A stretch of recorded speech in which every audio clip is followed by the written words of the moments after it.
ನಮ್ಮ ಸರ್ಕಾರ ಹಿಂದಿನ ಸರ್ಕಾರ ಇದ್ದಾಗ 5 ವರ್ಷಗಳ ಕಾಲ ಉದ್ಯೋಗವನ್ನು ಯಾರಿಗೂ ಕೊಡಲಿಲ್ಲ. ನಾವು ಇದು ಇಂಡಸ್ಟ್ರಿಗಳಲ್ಲಿ ಸಿಗ್ತಕ್ಕಂಥ ಉದ್ಯೋಗಗಳು, ಸರ್ಕಾರಿ ಉದ್ಯೋಗಗಳು, ಸುಮಾರು ಖಾಲಿ ಹುದ್ದೆಗಳನ್ನು ಭರ್ತಿ ಮಾಡಲಿಕ್ಕೋಸ್ಕರ ನಮ್ಮ ಸರ್ಕಾರ ಇಲ್ಲಿವರೆಗೆ 28,000ಕ್ಕೂ ಹೆಚ್ಚು ಸಂಖ್ಯೆಯ ಹುದ್ದೆಗಳನ್ನು ಈಗಾಗಲೇ ಭರ್ತಿ ಮಾಡಲಾಗಿದೆ.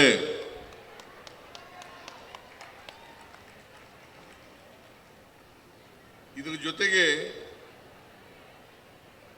35,000 ಹುದ್ದೆಗಳಿಗೆ ಅನುಮೋದನೆ ನೀಡಲಾಗಿದೆ.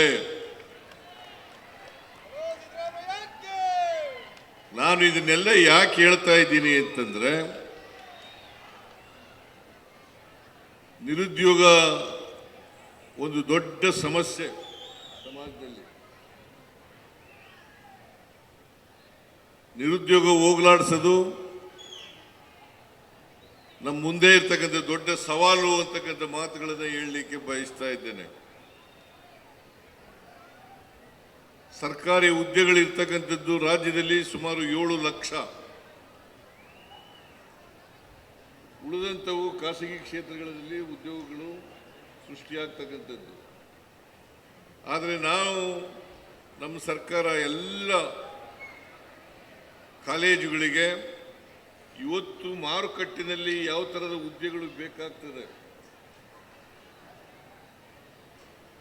ಕೈಗಾರಿಕೋದ್ಯಮಿಗಳು ಎಂಥ ಅಭ್ಯರ್ಥಿಗಳನ್ನು ಬಯಸ್ತಾರೆ